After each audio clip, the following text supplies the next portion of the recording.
ini kita akan membahas mengenai penata laksanaan asuhan kegawat daruratan persalinan kala 3 dan juga kala 4. Sambungan dari kemarin yang kala 1 dan kala 2 begitu ya. Nah, di sini nanti yang akan kita bahas itu adalah atunea uteri, kemudian ada retensio placenta, ada robekan jalan lahir, kemudian perdarahan postpartum primer, dan shock obstetrik. Nah, Antonia Uteri ini menurut Depkes RI gitu ya, tahun 2002, ini adalah tidak terjadinya kontraksi dalam waktu 15 detik setelah dilakukan masase fundus uteri atau setelah plasenta tersebut itu lahir begitu. Nah, kalau menurut buku Prawiro Harjo tahun 2011 itu adalah tonus otot yang lemah atau kondisi di mana tidak terjadi kontraksi uterus sehingga tidak mampu menutup perdarahan yang terbuka dari tempat implantasi plasenta setelah bayi dan plasenta tersebut itu lahir. Seperti yang kita ketahui bahwa luka plasenta itu dia paling banyak sekali, sorry, jadi perdarahan di dalam uterus itu dia yang paling banyak sekali keluar darah itu adalah setelah plasenta lepas.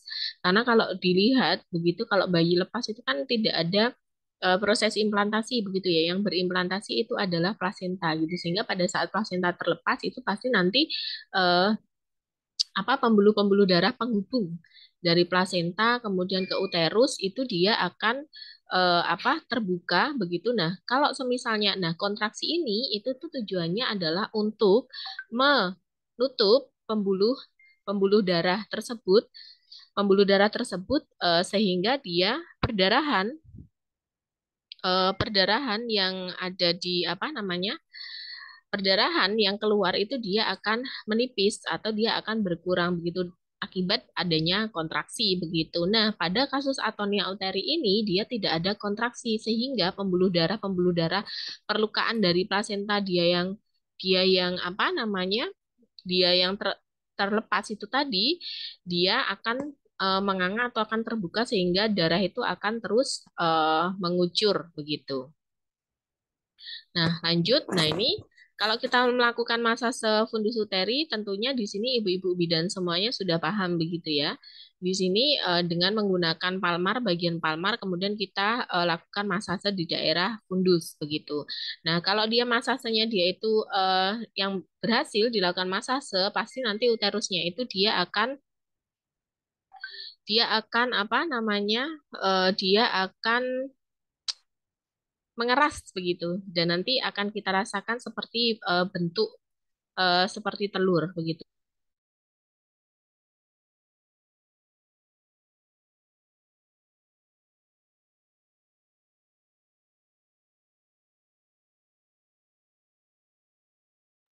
Nah,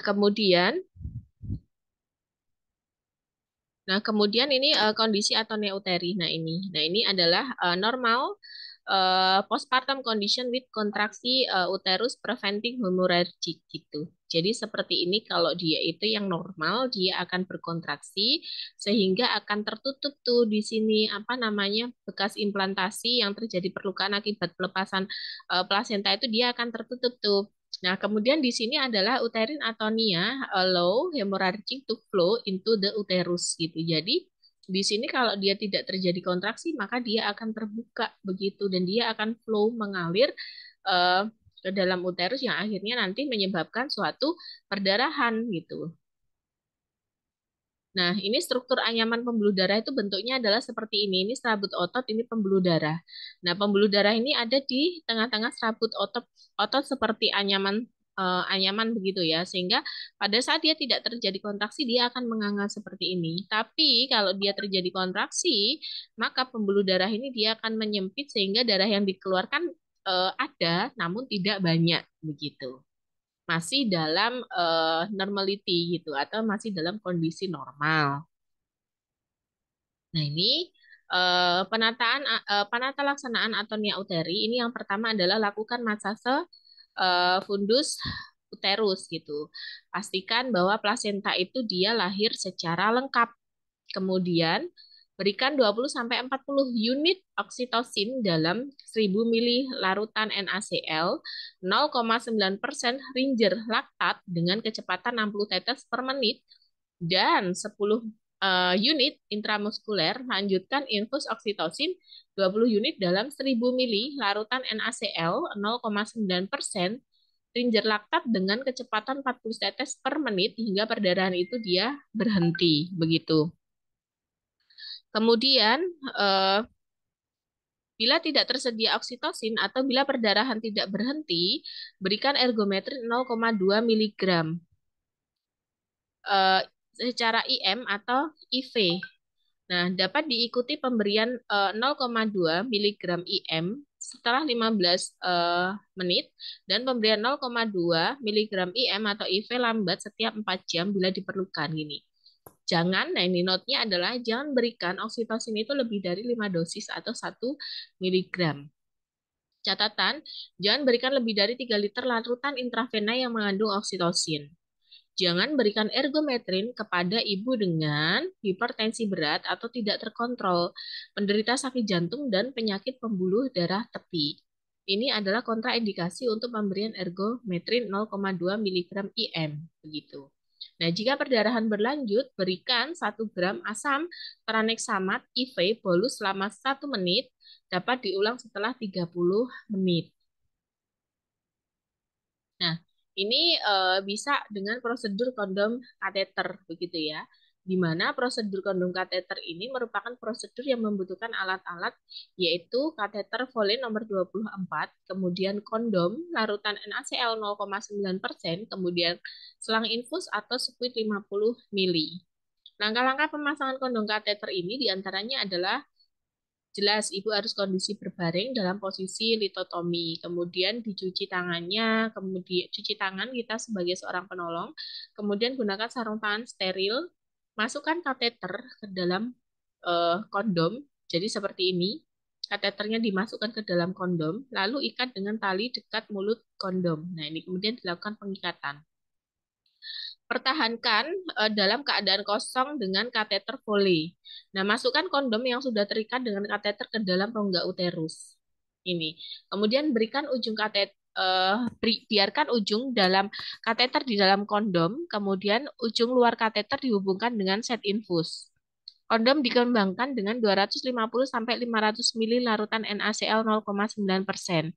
Observasi perdarahan, jika berkurang, hentikan pengembangan kondom lebih lanjut. Kemudian ujung luar kondom dilipat dan diikat dengan tali. Kemudian kontraksi uterus dipertahankan dengan drip oksitosin sampai setidaknya 6 jam setelah dilakukan prosedur.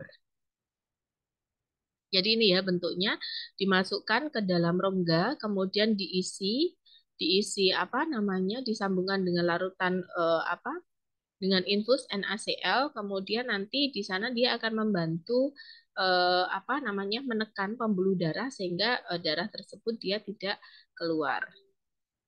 Lanjutannya adalah pertahankan posisi kondom dengan kasak gulung yang dimampatkan di dalam vagina atau kembangkan kondom lainnya di dalam vagina. Nah, kondom kateter ini dipertahankan selama 24 jam dan setelah itu dikempiskan bertahan 10-15 menit dan dikeluarkan. Berikan antibiotik profilaksis dosis tunggal yaitu ampicillin 2 gram IV dan metronidazole 15 mg IV atau cefazolin 1 gram IV dan metronidazole 500 mg IV. Jika ada tanda infeksi, berikan antibiotika kombinasi sampai pasien bebas demam selama 48 jam, yaitu ampicillin 2 gram IV tiap 6 jam dan gentamicin 5 gram per kilogram berat badan IV setiap 24 jam dan metronidazole 500 mg IV setiap 8 jam. Catatannya, perhatikan kondisi pasien selama tindakan dan pasca salin, pastikan posisi balon kondom tidak di dalam kafum uteri. Kemudian komplikasi yang dapat terjadi adalah terjadinya suatu infeksi, makanya dia diberikan antibiotik. Cuman ingat kalau untuk bidan jelas di sini adalah sesuai dengan advice dokter, begitu ya. Nah, kemudian di sini bagian penanganan atonia uteri secara mandiri. Jadi pertama tadi lakukan massage fundus uteri segera setelah placenta itu lahir maksimal 15 detik. Nah, kalau uterus tidak berkontraksi, bagaimana uterusnya? Bila iya, evaluasi rutin. Tapi kalau tidak, lakukan KBI maksimal 5 menit. Kemudian diperiksa lagi uterusnya kontraksi tidak. Bila iya, pertahankan KBI 1 sampai 2 menit, keluarkan tangan secara hati-hati dan lakukan pengawasan kala 4. Jadi tetap dipertahankan. Tapi kalau tidak, maka bisa diajarkan keluarga secara KBI. Atau sekarang kan penolong persalinan itu kan biasanya minimal itu adalah 4 tangan gitu ya. Sehingga nanti bidan yang satunya itu bisa melakukan apa namanya KBI, tetap KBI, kemudian bidan yang apa namanya di luar itu bisa melakukan pemasangan infus, suntik ergometrin, seperti itu saling bekerja sama begitu. Nah, kemudian di sini eh, ajarkan keluarga KBE, keluarkan tangan secara hati-hati, suntik ergometrin 0,2. Nah, ini tadi ya, lakukan KBI lagi. Gimana nih setelah dilakukan KBI? Tadi kalau semisalnya bidan bisa melakukan KBI, tapi kalau semisalnya benar-benar tidak ada penolong persalinannya hanya satu gitu ya berarti KBI dilakukan oleh apa namanya keluarga pasien kalau misalnya memang terjadi di tempat terpencil begitu ya. Nah, ini uterusnya kontraksi iya lakukan pengawasan kala 4. Nah, kemudian kalau semisalnya tidak ya kita harus siap-siap melakukan rujukan begitu. Bisa apa namanya dapat diberikan misoprostol per rektal untuk mengurangi terjadinya perdarahan. Rujuk ke rumah sakit untuk persiapan laparotomi. Kemudian bila dilakukan pemasangan tampon kondom kateter, lanjutkan infus plus 20 uterin oksitosin minimal minimal 500 cc per jam sampai tempat rujukan. Nah, kemudian kompresi bimanual internal atau KB ini bentuknya adalah seperti ini. Jadi dia setelah menyampai pundus dia sampai ke fornik anterior, kemudian tangan ini dia apa namanya membuka secara lebar, kemudian memegang fundusnya itu secara luas, kemudian dilakukan penekanan. Nah, ini kan biasanya si luka plasenta itu kan dia keluar dari sini ya, lukanya itu. Nah, dengan seperti ini maka pembuluh-pembuluh darah ini diharapkan tertutup dan dia terjadi kontraksi begitu. Kompresi bimanual eksterna. Ini kalau dari luar, ini posisinya di atas simpisis, kemudian ini masih sama dia meraih gitu ya, meraih fundus seluas-luasnya, kemudian dilakukan KBE. Ini kompresi aorta. Nah, ini tadi kondom diikat dengan kateter, tadi pemasangan kondom kateter seperti itu bentuknya. Jadi kateter dimasukkan ke dalam kondom, kemudian diikat, diisi oleh ilustrasinya seperti ini, diisi oleh cairan infus begitu. Nah, ini tampon balon kateternya seperti ini. Nah, kita masuk ke retensio placenta gitu. Apa sih retensio placenta? Retensio placenta ini merupakan sisa plasenta dan ketuban yang masih tertinggal dalam rongga rahim. Hal ini dapat menimbulkan perdarahan postpartum dini atau perdarahan postpartum lambat. 6 sampai 10 hari pasca postpartum gitu ya. Kemudian retensio plasenta ini jika terjadi perdarahan, maka eh, plasenta akreta parsial atau plasenta incaserata. Nah, ini harus dilakukan manual plasenta gitu. Karena dia, oh kalau dia terjadi perdarahan itu artinya ada tanda-tanda pelepasan plasenta begitu. Maksudnya perdarahan itu adalah semburan darah tiba-tiba begitu ya. Itu berarti dia ada tanda-tanda bahwa plasenta tersebut dia mengalami pelepasan begitu sehingga kita harus melakukan manual plasenta. Cuman ingat nanti pikirkan bahwa ini kemungkinan akan terjadi atonia uteri sehingga kita harus bisa cepat preventif tindakan preventif untuk mencegah terjadinya kehilangan darah lebih banyak begitu. Nah, kemudian kita lanjut lagi kalau retensio plasenta dia tidak ada perdarahan maka jangan sekali-kali melakukan manual plasenta gitu karena nanti bisa menimbulkan suatu kondisi perforasi atau rahimnya bisa bolong gitu. Nah, ini apa namanya? eh, biasanya terjadi pada kondisi plasenta ingrata komplit, sehingga harus dilakukan rujuk dan akan dilakukan histerektomi oleh dokter. Ini penanganannya, infus transfusi darah, pertimbangkan untuk apa reversal RSU. Oh, ini untuk referral artinya rujukan, perdarahan banyak, dan perdarahan sedikit, anemia shock, perlekatan plasenta, dilakukan plasenta manual, indikasinya jika perdarahan 400 cc, kemudian pasca operasi vaginal, pasca narkose, dan habitual HPP. Habitual HPP itu atau hemorrhagic postpartum gitu ya. Kemudian tekniknya telusuri tali pusat dengan ulnar tangan, kemudian masase intrauterin, kemudian uterotonika IM atau IV. Nah, jika berhasil baik, maka dilakukan observasi keadaannya bagaimana, perdarahannya bagaimana, dan diberikan obat profilaksis. Nah, jika plasenta itu diares, maka dilakukan kuretase tumpul, kemudian utero vaginal tampon dan masas gitu. Ini jelas dilakukan oleh dokter gitu.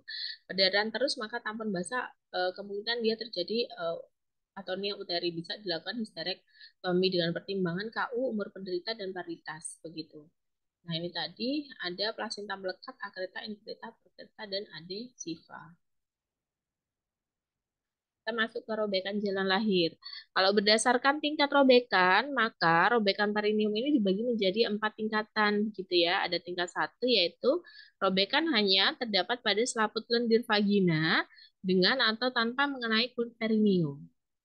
Kemudian tingkat 2 di sini adalah robekan mengenai selaput lendir vagina dan otot perineum transversalis gitu, tetapi tidak mengenai sphincter ani. Nah, kalau dia yang tingkat 3, ini adalah robekan mengenai seluruh perineum dan otot sphincter ani. Tingkat 4, dia robekan sampai dengan mukosa rektum. Seperti yang kita ketahui, kalau misalnya bidan praktek mandiri itu dia hanya bisa sampai melakukan penjahitan di tingkat 1 dan juga tingkat 2. Nanti kalau sudah masuk tingkat 3 atau tingkat 4 harus dilakukan rujukan. Kemudian jenis robekan jalan lahir, robekan dinding vagina, kemudian ada robekan perineum, ada robekan serviks. Gini. Nah, gejalanya adalah darah segar yang mengalir segera setelah bayi lahir, kemudian uterus kontraksi dan keras, kemudian plasenta lengkap dengan gejala lain, kemudian pucat, lemah, dan juga menggigil.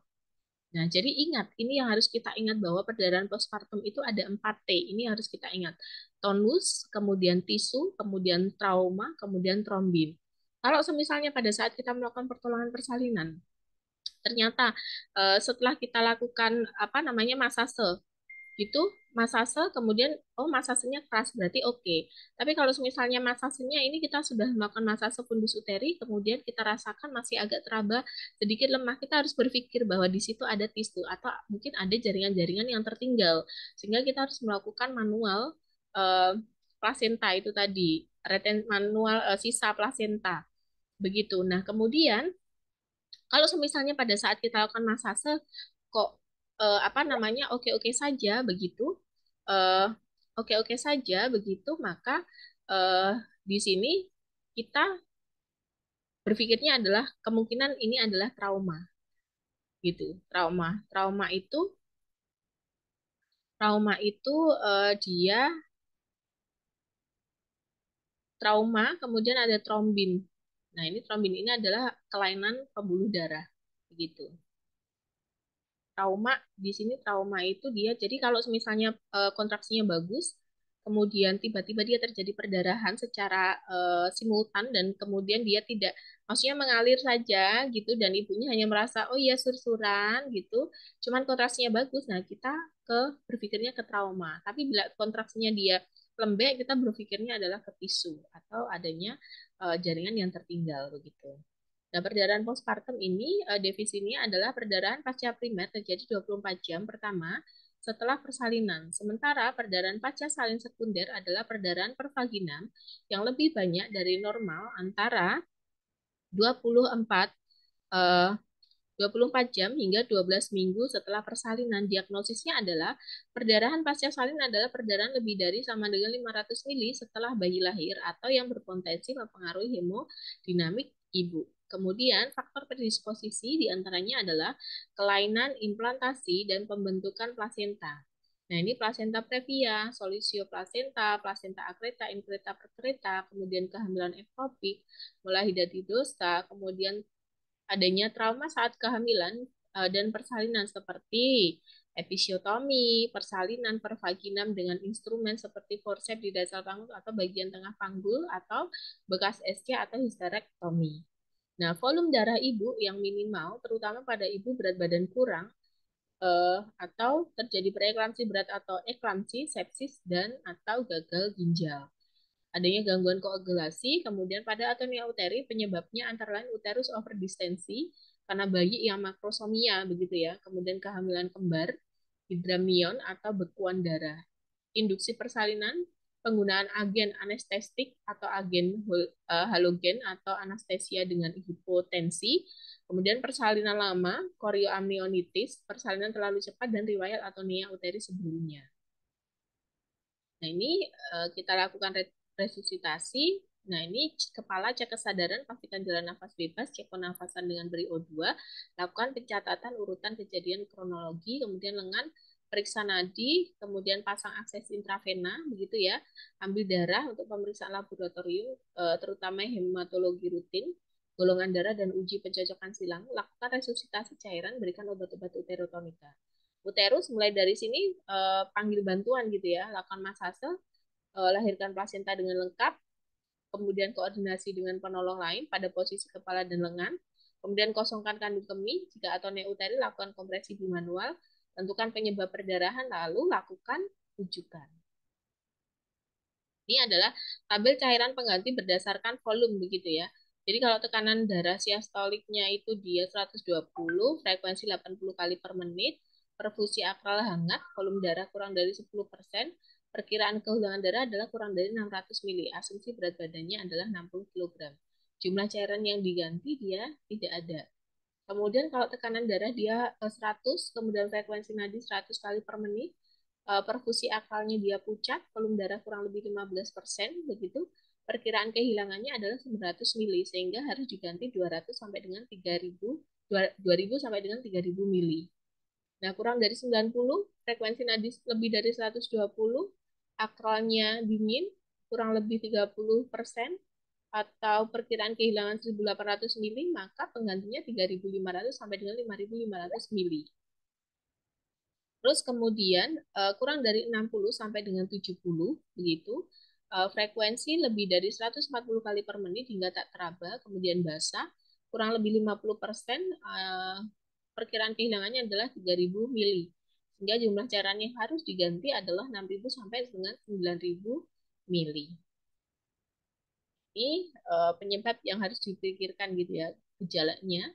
Kalau atonia uterus itu jelas perdarahan segera setelah anak lahir. Uterus tidak berkontraksi atau lembek. Jadi itu tadi kalau misalnya dilakukan masase kurang dari 50 kurang dari 15 detik dia tidak terjadi kontraksi, maka kita harus berpikir bahwa di situ adalah terjadi atonia uteri. Kita lakukan KBI, cari penyebabnya dari perdarahan tersebut. Kemudian retensio plasenta, itu plasenta belum dilahirkan dalam 30 menit setelah kelahiran bayi. Kemudian sisa plasenta atau sebagian selaput mengandung pembuluh darah tidak lengkap. Kemudian perdarahan dapat muncul 6-10 hari pasca salin disertai subinvolusi uterus. Kemudian robekan jalan lahir, perdarahan segera, darah segar yang mengalir segera setelah bayi lahir, kemudian ruptur uteri, perdarahan segera, perdarahan intraabdominal dan atau pervaginam, nyeri perut yang hebat, kontraksi yang hilang. Inversio uteri adalah fundus uteri tidak teraba pada palpasi abdomen, kemudian lumen vagina terisi massa, nyeri ringan atau berat. Kemudian gangguan pembekuan darah, ini perdarahan tidak berhenti, encer, tidak terlihat gumpalan darah, kemudian kegagalan terbentuknya gumpalan pada uji pembekuan darah sederhana, kemudian terdapat faktor predisposisi diantaranya solusio plasenta, kematian janin dalam uterus, eklamsi, dan emboli air ketumbahan. Nah, perdarahan dapat ringan bila bekuan darah menutup serviks atau bila ibu berbaring terlentang. Pada inversio komplit dapat tidak terjadi perdarahan. Sekian, terima kasih perkuliahan pada pagi hari ini kita selesaikan. Semoga bermanfaat. Billahi taufiq wal hidayah. Wassalamualaikum warahmatullahi wabarakatuh.